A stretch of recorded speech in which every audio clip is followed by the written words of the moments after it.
ऐसी भीड़ से भी प्यार नहीं करता जिस भीड़ में किसी एक आशिक के बराबर इश्क ना हो। वो कहा था किसी ने इश्क है तो इश्क का इजहार होना चाहिए, हर गली हर कूचे में प्रचार होना चाहिए। आप मुकद्दर के धनी हो यार, बरेली शरीफ के पास रहते हो, ये मुकद्दर की बात है। शायद किसी को ये हजम ना हो हजम, मैं आईना हूं दिखाऊंगा दाग चेहरे के, जिसे खराब लगे सामने से हट जाए।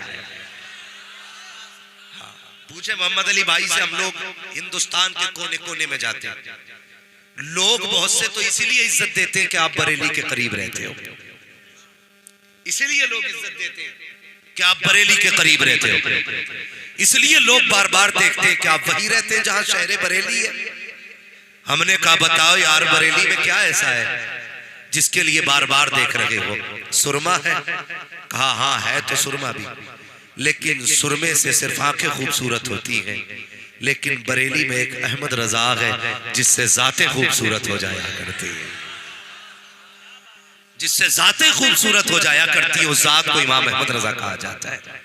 पढ़ा गया मेरे मुर्शिद की शान में कलाम, कुछ लोग मुंह तक रहे थे, कुछ लोग दाद दे रहे थे, लेकिन कुछ लोग खोए हुए भी थे उस मंजर में कि जो जनाजे के वक्त देखा गया था।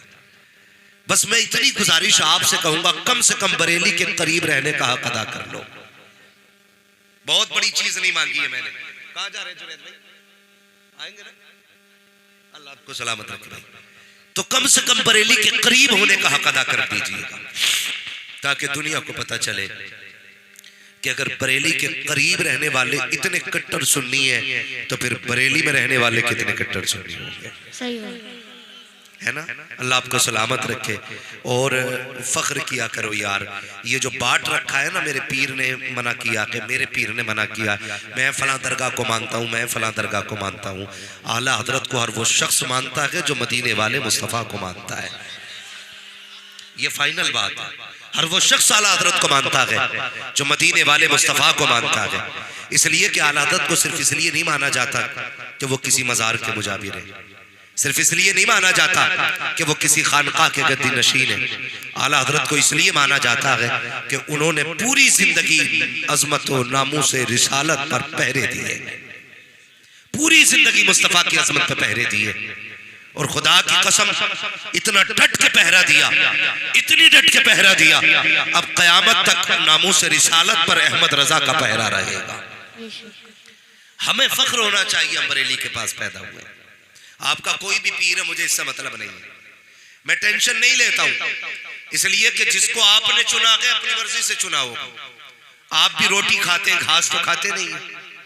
जिसको अच्छा देखेंगे उसी को चुनेंगे, तशबीह गलत हो जाएगी। वरना समझाने के लिए मैं ये कहना चाहता हूं कि आप कुर्बानी का जानवर तलाश करते हैं तो बड़ी छान फटक के लाते हैं, मस्जिद का इमाम लाते हैं तो बड़ी ढूंढ के लाते हैं, फिर पीर भी उतना ढूंढ के लाया करो। ठीक है जी, पीर भी उतना ढूंढ के लाया करो। इसलिए तो मैं ये नहीं कहूंगा कि आप किसके मुरीद हैं, लेकिन इतना जरूर कहूंगा जब तक जिंदा रहना बरेली वाले की वफादार रहना। इस बात को हर शख्स गांठ बांध ले, जब तक जिंदा रहना है बरेली वाले के वफादार होके रहना है।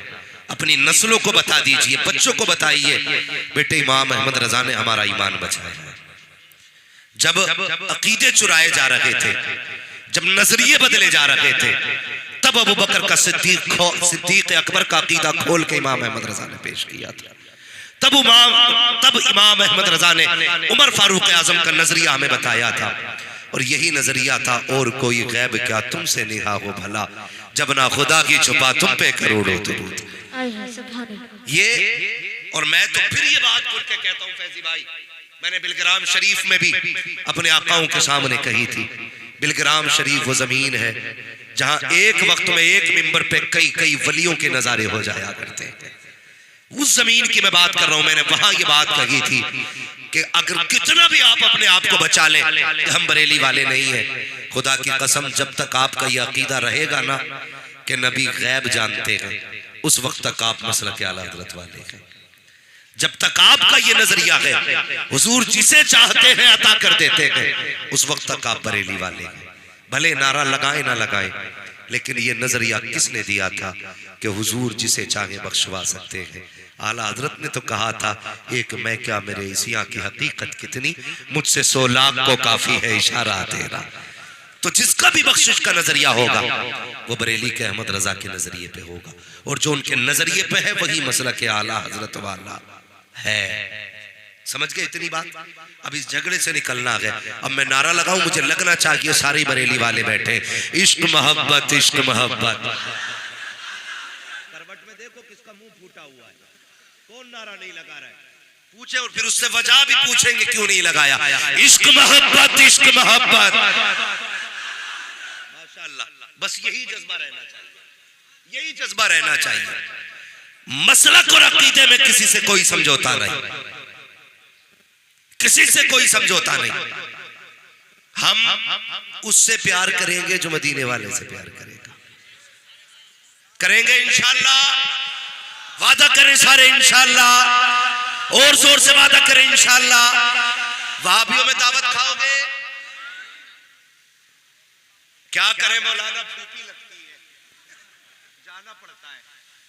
क्या करें मौलाना, खाला लगती है, जाना पड़ता है। अब मेरे मुर्शिद ताजुश शरिया का सबक याद कीजिए, नबी से जो हो बेगाना उसे खुद से जुदा कर दे।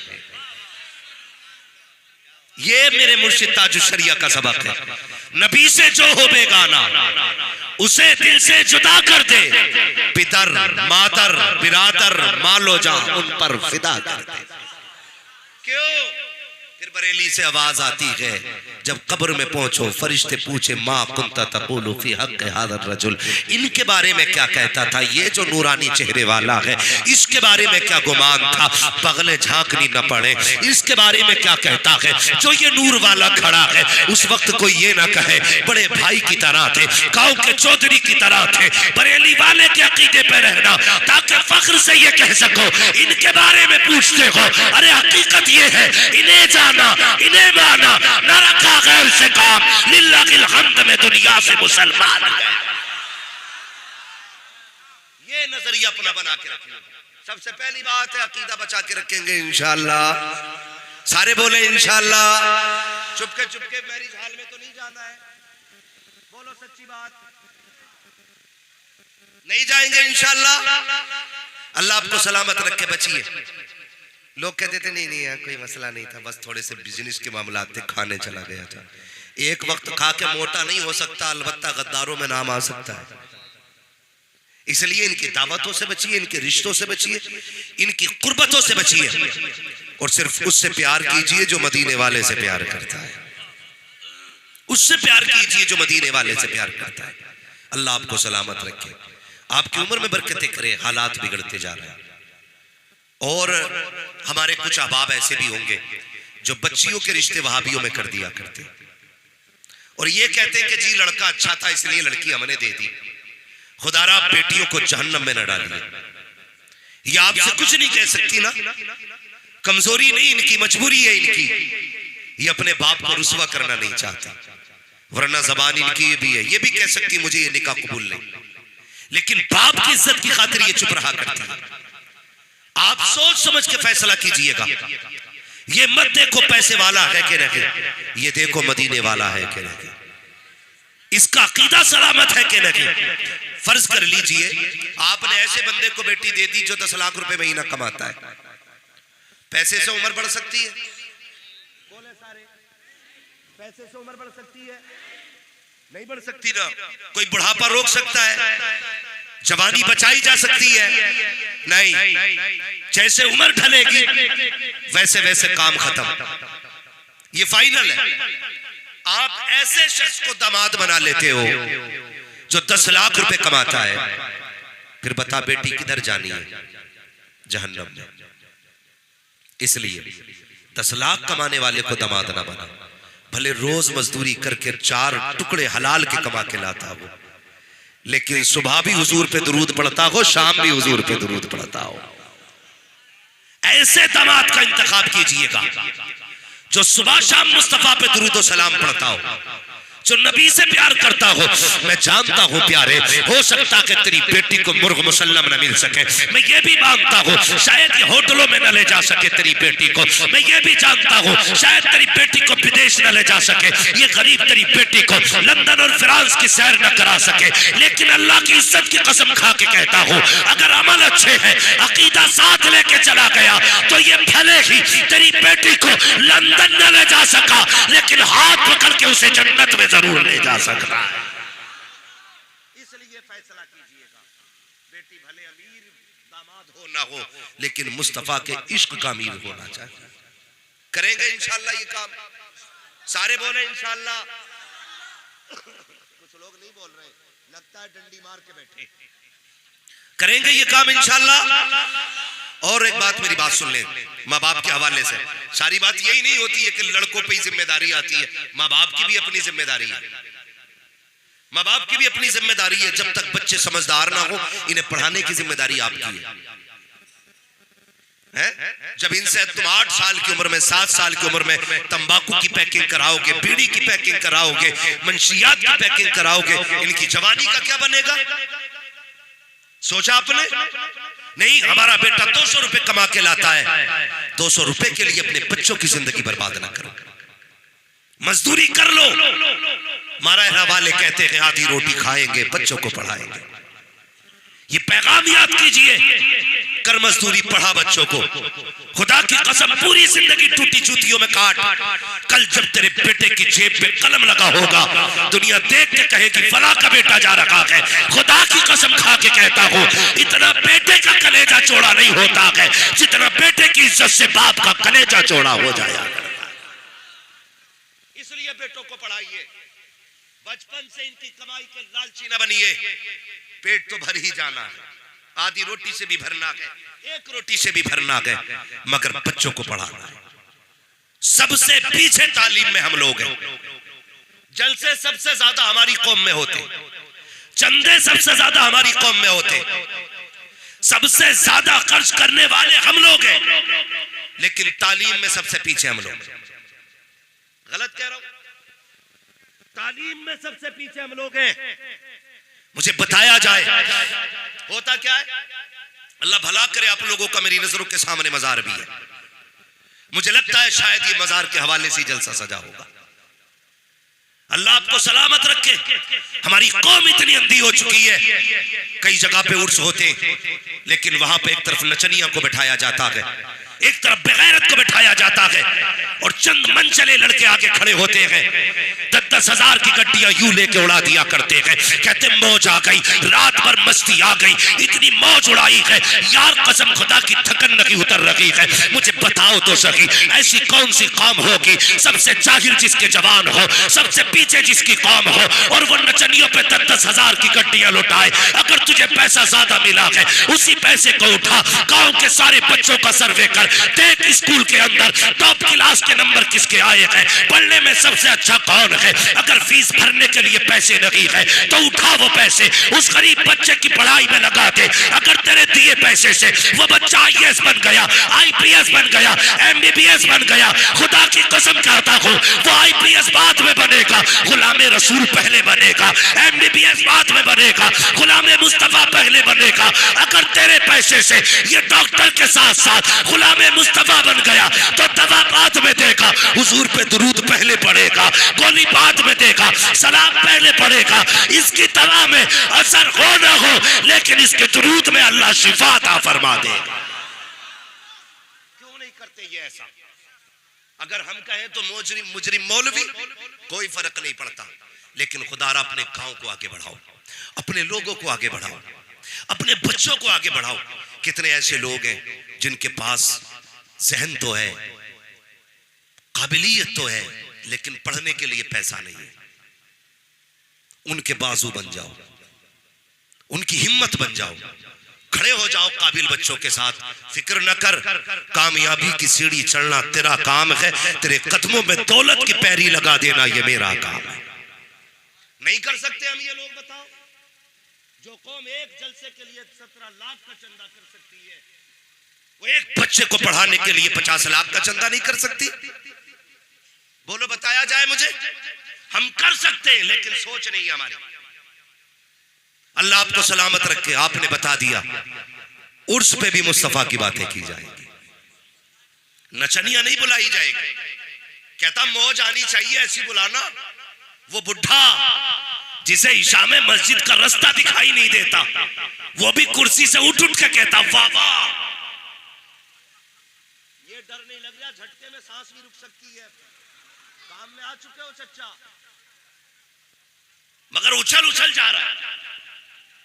जो पैर कब्र में लटक गए उनसे हम तमाशे देखने जा सकते हैं लेकिन मस्जिद नहीं जा सकते। बार बार चश्मा साफ करके देख लिया, साफ नहीं दिख रही। कुरान पढ़ने कह दो तो कहता हुरूफ नहीं दिखते। क्यों? ये दूर होते जा रहे हैं, हमें दूर किया जा रहा है हमारे दीन से। खुदारा बदलिए अपने आप को। पूरी जिंदगी बेटे का हाथ पकड़ के हमने डांस की पार्टियां दिखाई, फिर कहता बेटा इज्जत नहीं कर रहा। उसे पता जब अब्बा ही मेरे बराबर का बेगैरत है तो फिर इज्जत किसकी करनी है। अब्बा बराबर ठुमके लगा रहा था तो बेटे इज्जत करेंगे। खुद मुझे बताया जाए बेटे इज्जत करेंगे। अल्लाह अकबर। सुने, गौर से सुनिएगा, नस्ल किन की अच्छी होती है। हसनैन करीमैन ने खास करके इमाम हसन रजी अल्लाह ताला मौलाए कायनात मौला अली के शहजादे फरमाते हमने पूरी जिंदगी अपनी अम्मी फातिमा के साथ कभी एक लुकमा खाना नहीं खाया। ताज्जुब होगा आपको सुन करके, अल्लाह आपको सलामत रखे।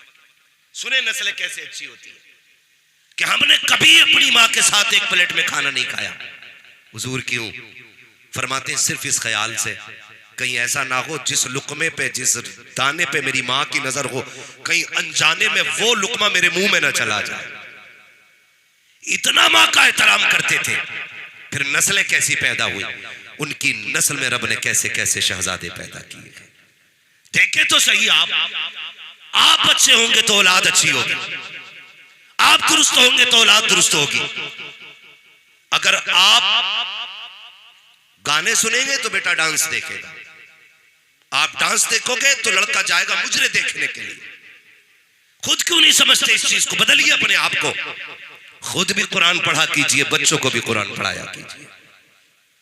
गलत नहीं कह रहा हूं, इतना बड़ा मजमा मेरे सामने, जरा दिल पे हाथ रख के बताइए हम में से कितने ऐसे होंगे जिन्होंने 8 दिन से कुरान नहीं खोला होगा,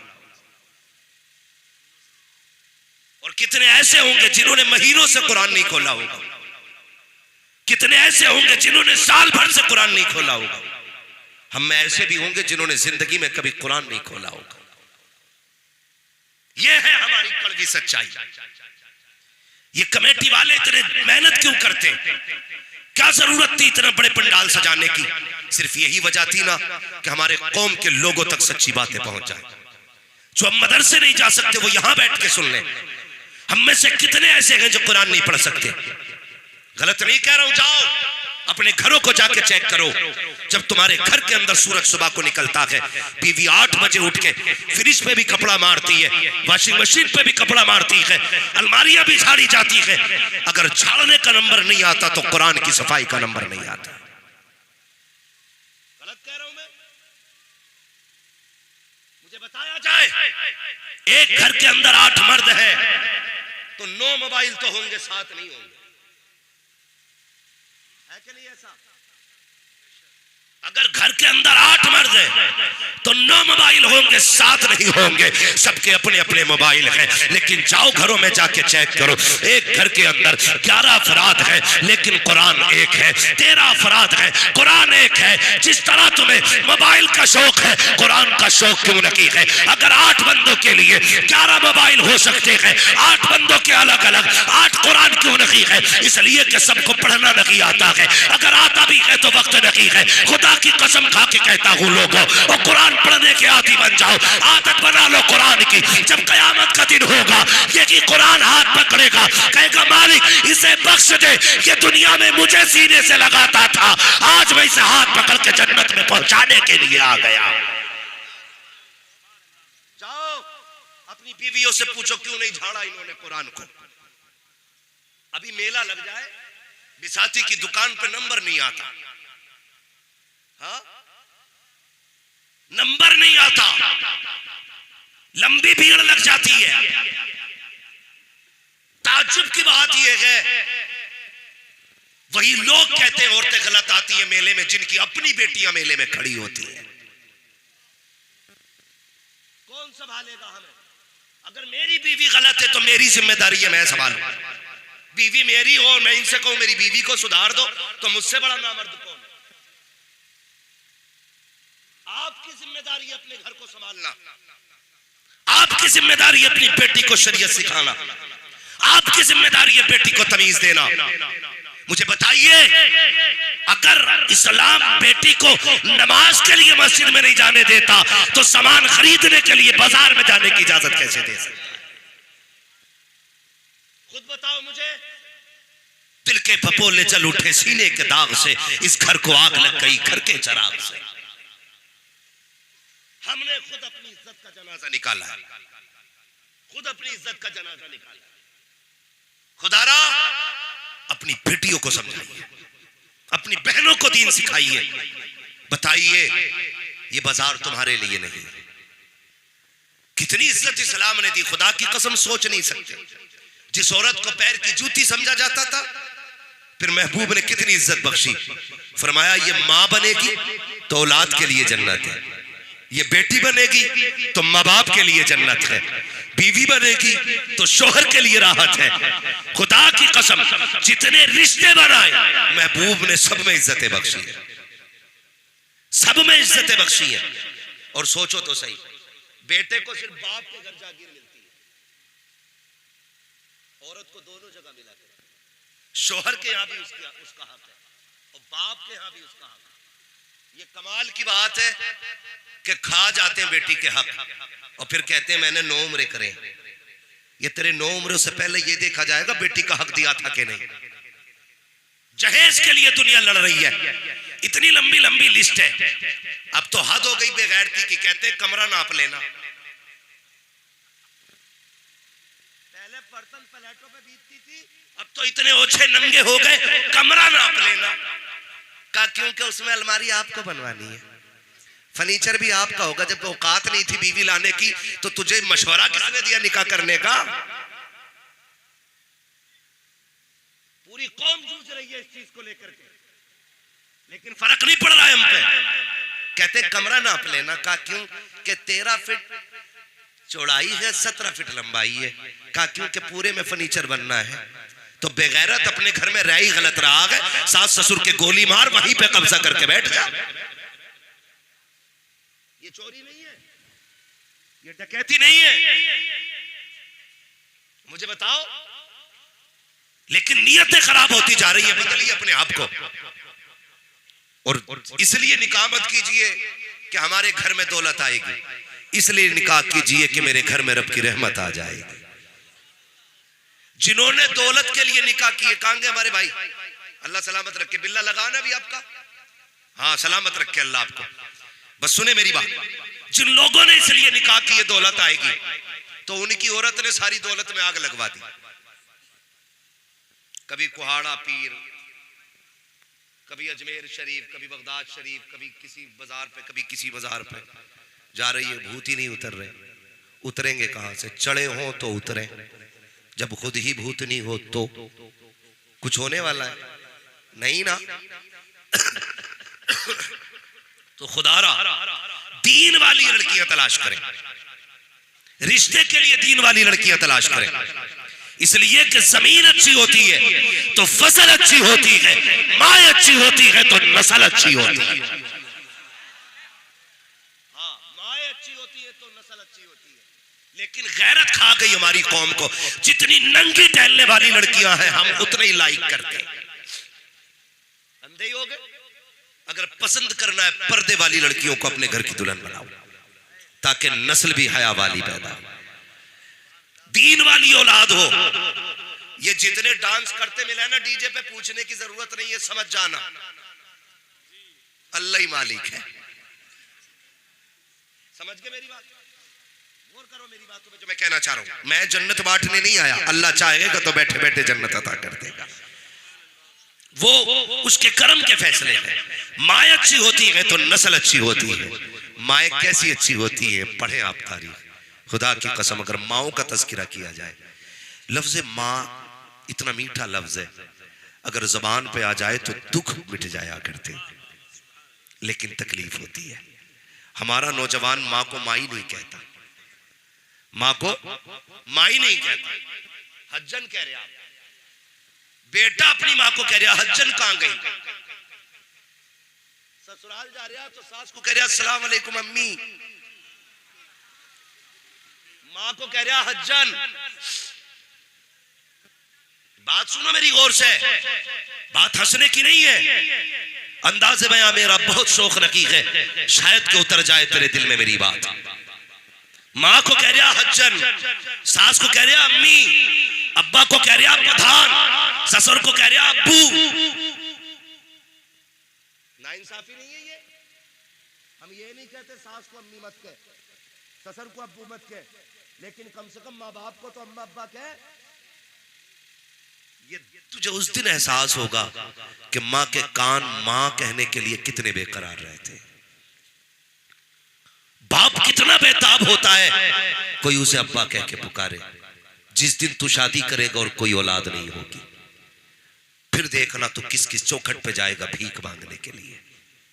फिर पूछना, बताना आकर के कौन सी दरगाह थी जो तूने छोड़ दी थी और बेटे की भीख नहीं मांगी थी।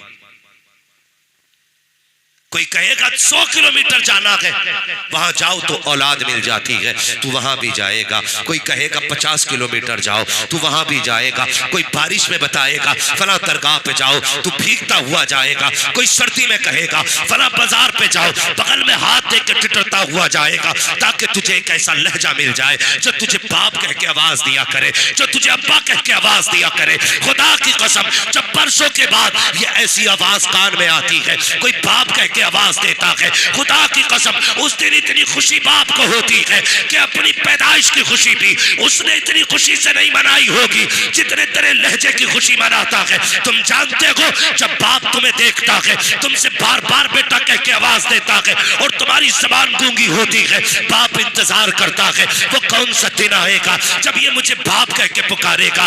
एक दिन जब ऐसा आता है, तुम कहते हो अब्बा, इतना सुनना होता है, वो तेरी जान पे कुर्बान हो जाता है। वो बार बार कहता है बेटे बता क्या कह रहा है। तुमने कहा अब्बा वो क्या है, उसने फिर कहा बेटे फिर से कह, उसने फिर कहा अब्बा वो क्या है। तुमसे सैकड़ों बार लफ्ज़ बाप सुनता रहा, उसे प्यार आता था तेरे बाप कहने पर। आज जब तू बड़ा हो गया है, तुझे गैरत आती है बाप कहने पे, शर्म आनी चाहिए। अगर इस बाप ने उंगली न पकड़ी होती तो तूने चलना ना सीखा होता। अगर इसने लुकमे न खिलाए होते, तुझे बोलना नहीं आता। अगर इसने कंधों पे न बिठाया होता, तेरी आंखों में रोशनी न होती। एहसान मान इस बाप का, अगर तेरे आधार में इसका नाम न होता, कोई तुझे कुर्सी पे बैठने की जगह नहीं देता। अगर इसके नाम के साथ तेरा नाम न जुड़ा होता, कोई तुझे इज्जत से न देखता। आज प्रधान कहता है, जमींदार दुनिया कह रही है, ये कमाल तेरा नहीं है।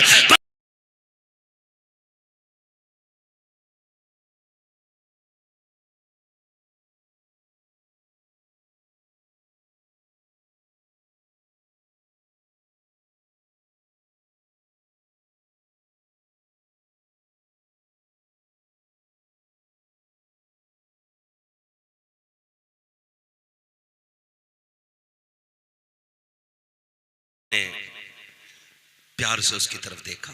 पहली बार 2.5-3 साल में बच्चे ने कहा था अब्बा। कौन कह रहा है? ये अल्लामा मरहूम रहमतुल्लाह तआला अलैह, मसनवी शरीफ। कहते उसने अब्बा कहा ना तो बाप उछल गया। कहा क्या बात बेटे? कहा अब्बा वो क्या है? उसने कहा बेटे वो कौआ है।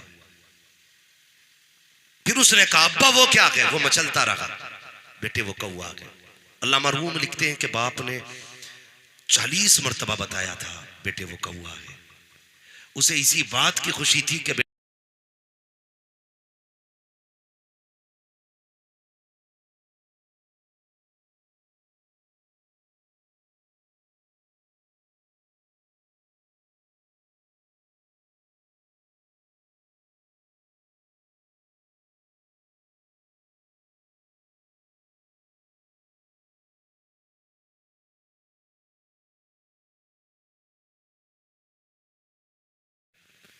तो बेटे ने जब पूछा, बेटे ने कहा अब्बा वो कौवा है।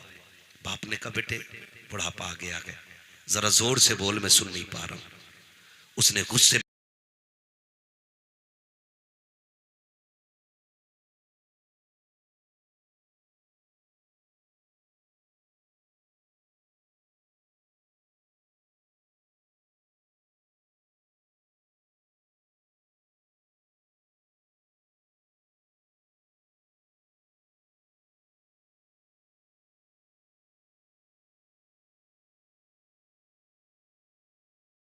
कहा था बेटे ये कौवा बैठा है। खुदा की कसम ये बाप होता है, बाप होता है। बड़ी कुर्बानियां होती हैं बाप की भी, लेकिन इसमें गलती हमारी भी हुई है। हमने मिंबर से सिर्फ माँ की शान बताई, कभी बाप की बात ही नहीं बताई। माँ ये होती है, माँ ये होती।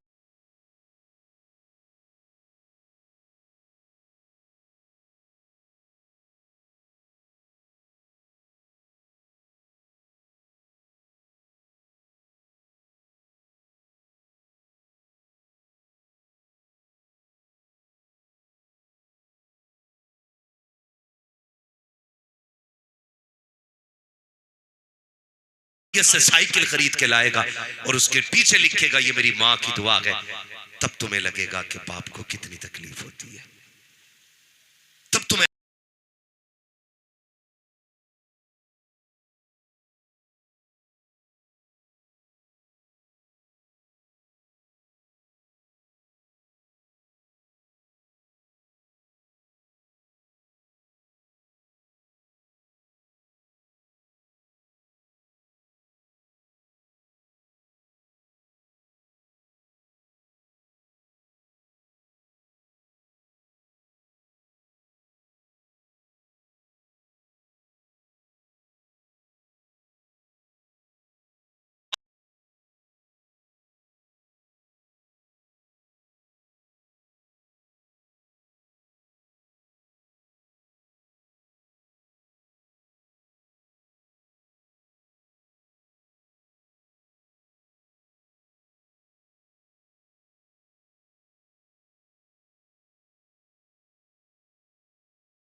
इस भरने के लिए पैसे नहीं थे।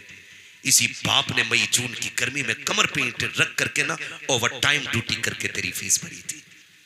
क्यों भूल गए बाप के एहसान को? क्यों याद नहीं रहा तुम्हें बाप यार?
बता, एक तेरी खुशी को पूरा करने के लिए इस बाप ने कितने दुख उठाए और तुझे कितनी खुशियां बख्शी। आज का तूने भी बाप की खुशी पूरी की है? इतने बड़े मजमे में मैं चाहता हूं काश मेरे कान सुने, मेरी आंखें देखे कोई ऐसा नौजवान हो जो परदेश जाते जाते ये कह के बीवी से गया हो, सुन आज के बाद जो भी खाना बनेगा वो तेरी मर्जी से नहीं, मेरे माँ बाप की मर्जी से बनेगा। कितने लोग ऐसे मिलते हैं? सुने, संडे संडे बीवी को लेके जाते हो शॉपिंग के लिए, अल्लाह तौफीक दे तो माँ बाप को भी ले जाया करो। कम से कम ईद ईद पे माँ बाप को कपड़े बना लिया करो। इज्जत की जिंदगी जिलाओ माँ बाप को, उन्हें यकीन दिलाओ कि तुम उनकी औलाद हो, उनसे प्यार करते हो। कभी सोचा हमने? सोच भी नहीं सकते उनकी कुर्बानियों को। खुदारा माँ बाप की इज्जत किया करो। फरमाया गया जो मुस्कुरा के माँ बाप का चेहरा देख लेता है अल्लाह उसे हज मकबूल का सवाब अता फरमा दिया करता है। लोग 50-50 हजार फीट ऊपर उड़ के जाते हैं, 5 लाख खर्च करके हज करके आते हैं, लेकिन कोई सर्टिफिकेट नहीं हज कबूल है कि नहीं। मुस्तफ़ा फरमाते हैं सुबह उठ ना उड़ 50,000 फीट की ऊंचाई पे, ना खर्च कर 5 लाख 4 लाख, सुबह उठ के मुस्कुरा के माँ बाप का चेहरा देख, अल्लाह तुझे घर बैठे बैठे हज मकबूल का सवाब अता फरमाएगा। ये काम कीजिएगा, माँ बाप की इज्जत कीजिएगा। और सुनिए, जो चीज मेहनतों से नहीं मिला करती है ना, वो माँ बाप की दुआओं से मिल जाया करती है। माँ बाप की दुआओं से मिल जाया करती है। जरा सी बीमारी हो जाती है, हम लोग दौड़ पड़ते हैं, किधर जाना है, फला जगह झाड़ू चढ़ानी है, उस जगह लोटा चढ़ाना है, तब जाके हमारी दुआएं कबूल होंगी। सुनो प्यारे, अल्लाह तौफीक दे तो ना दौड़ा करो, सबसे पहले सुबह उठ के माँ की खिदमत में जाया करो, उसका दुपट्टा पकड़ के दुआ मांगा करो, बाप की जूतियां सर पे रख के दुआ मांगा करो। खुदा की कसम, जो दुआएं कहीं कबूल नहीं होती है वो माँ बाप के कदमों में कबूल हो जाया करती है, इनकी बारगाह में कबूल हो जाया करती है। तारीख उठा करके देखो, सुनना प्यारे, बहुत प्यारी बात है। मेरे महबूब का, मेरे मुस्तफा का एक आशिक है, दुनिया उवैस कहा करती है। आप तारीख का ये बाप पलट करके देखिए, तब आपको पता चलेगा माँ बाप क्या हुआ करते हैं। जरा गौर करना प्यारे, कौन है उवैस करनी, जिनकी नाबीना माँ है, जो कुछ खुद से नहीं कर सकती है, इकलौते बेटे है उवैस करनी। खाना भी माँ को खुद खिलाते हैं, पानी भी खुद पिलाते हैं, खिदमत भी खुद किया करते हैं, लेकिन नबी से इश्क इतना था कभी हुजूर से मुलाकात ना हो सकी। जब भी कोई मदीने से आता था उससे पूछते थे, यार तूने मेरे महबूब को देखा होगा, बता उनका चेहरा कैसा था, उनकी जुल्फें कैसी थी, वो बोलते हैं तो कैसा लगता है, वो जब चलते हैं तो कैसा लगता है। अब सोच सकते हो इश्क कैसा होगा, लेकिन पूरी जिंदगी कभी हुजूर से मुलाकात नहीं की है। एक दिन माँ के कदमों में बैठे हुए हैं, माँ के पैर दबाने लग जाते हैं। अल्लाह अकबर, इश्क सरकार ने ऐसा हौजकोला मारा कि आंख के आंसू टपक के माँ के कदमों पे आ गिरे। माँ तो माँ होती है यार, बेटों के आंसुओं की गर्मी से महसूस कर लेती है, सीने में दर्द कितना है, काता लगते जिगर बता तो सकी, रो क्यों रहा है। कहते अम्मी आज मुझे आका की बड़ी याद आ रही है, ए माँ आज इजाजत दे दे, अगर ना जा सका शायद कि उनके गम में मर जाऊं। जैसी इतनी बात माँ ने सुनी है, कहा बेटे ठीक है, अगर जाना की चाहता है तो जा, कल मदीने चले जाना और मेरी सारी जरूरत का सामान रख के चले जाना। माँ ने इतना कहा, बेटे ने सारा सामान रखा, माँ से इजाजत ली, जाने लगे। माँ ने कहा लगते जिगर, कहा क्या, कहा जा रहे हो बेटे, कहा हाँ अम्मी, कहा इतना काम करना बेटे, सूरज छुपने से पहले आ जाना। कौन कह रहा है, उवैस करनी की अम्मी कह रही है, सूरज छुपने से पहले आ जाना। हजरत उवैस करनी दौड़े, काफिले के साथ चले, काफिला आराम के लिए ठहर गया, उवैस करनी नहीं ठहरे बल्कि दौड़ते रहे। काफिला रुक गया, आप आगे चले जाते हैं। जो पहुंचे हैं मदीना शरीफ, जल्दी से पूछा हुजूर कहाँ मिलेंगे, किसी ने कहा मस्जिद नबी में मिलेंगे। दौड़ करके गए, देखा मस्जिद भी खाली है, कहा आप कहाँ मिलेंगे, कहा हो सकता हुजरे आयशा में मिल जाए। पहुंचे उस तरह दौलत पर, खटखटाया, आवाज आई, मंदक्कल बाप, किसने दरवाजा बजाया है, कहा कि मैं आया हूँ। कहा क्यों आए हो, कहा हुजूर से मुलाकात करनी है। अंदर से हजरत खदीजा, हजरत आयशा सिद्दीका की आवाज आती है, हुजूर अभी अभी बाहर चले गए हैं, थोड़ी देर ठहर जाओ, आ जाएंगे। अल्लाह अकबर, उवैस करनी रो देते हैं, कहते हैं अगर मेरे पास वक्त होता पूरी जिंदगी इनकी राहों में बैठ के गुजार लेता, लेकिन क्या करूं वक्त ने साथ न दिया, सूरज छुपने से पहले घर जाना है। ये कह के कहते हैं उम्मुल मोमिनीन इजाजत हो तो मैं अंदर आना चाहता हूँ। क्या करोगे, कहा हुजूर न सकी, कम से कम वो बिस्तर देखूंगा जिसपे मेरे महबूब बैठा करते हैं, वो मसरत देखूंगा जहाँ मेरे आका टेक लगाते हैं। इतनी बात कही, उम्मुल मोमिनीन फरमाती है मैं तो पर्दे में चली गई, इतने में उवैस अंदर आए, बिखरे हुए बाल है, कपड़ों पे गर्द के हालात है। कहते कभी दीवार चूमते थे, कभी मेहराब चूमते थे, कभी मुस्तफा का बिस्तर चूमते थे। मैंने ये हालत देखी, मैं भी बेकरार हो गई। कहा इतना इश्क करता है तो ठहर क्यों नहीं जाता। कहा दीवाने ने कहा था मेरे महबूब आ जाए मेरा सलाम कह देना, कहना मजबूरी है वरना पूरी जिंदगी तेरी राहों में बैठ के गुजार देता। ये कह के उवैस करनी तो वापस आ जाते हैं। अभी उवैस निकले हैं, इतने में सरकार आते हैं। आने के बाद मेरे नबी ने लंबी लंबी सांसें लेना शुरू की है। फरमाते हैं आयशा का जी या रसूल अल्लाह, क्या कोई आकर के गया है। कहा हाँ आका, आया था एक दीवाना जिसके बाल बिखरे हुए थे, कपड़ों से पूरा आशिक लग रहा था। कहा जानती हो वो कौन था। कहा अल्लाह व रसूलुहु आलम, या तो अल्लाह जानता है या उसका महबूब जानता है। अब आका की आंख में आंसू आए, फरमाया आयशा खुशबू बता रही है, मेरा उवैस आकर के गया है, ये हवाएं बता रही है, मेरा उवैस आकर के गया है। कहा उमर जल्दी कीजिए, मेरे उवैस को बुला के लाइए। अबू बकर दौड़िए, मेरे उवैस को बुला करके लाइए। लेकिन कहाँ जाते, अब तक तो देर हो चुकी थी, उवैस मदीना छोड़ चुके थे। अल्लाह अकबर, दौड़ते दौड़ते घर तशरीफ लाए हैं। जैसी दरवाजे पे आए हैं तो माँ होती है, कोई आवाज नहीं। दिल टूटा है आज उवैस का। आज हालात ने उवैस को इतना तोड़ दिया है कि जिंदगी भर का ख्वाब चकनाचूर हो गया है। आज उवैस बेकरार है, दरवाजे पे आहिस्ता से कदम रखा, लेकिन माँ थी यार, जैसी आहट हुई है, पहले ही माँ ने कहा बेटा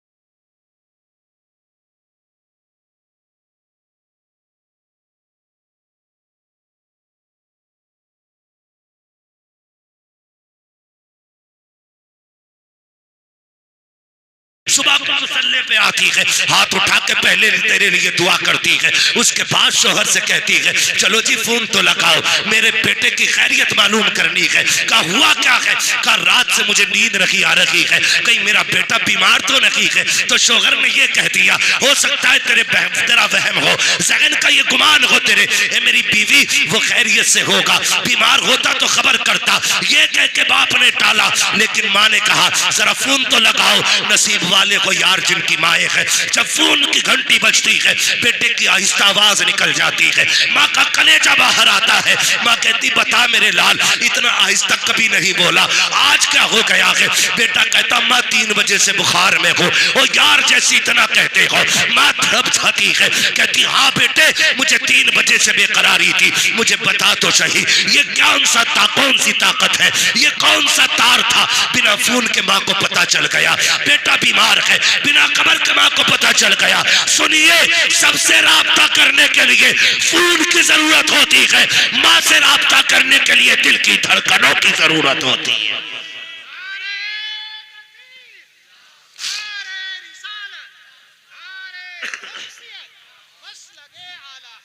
खुदारा माँ की इज्जत किया करो, ये माँ होती है।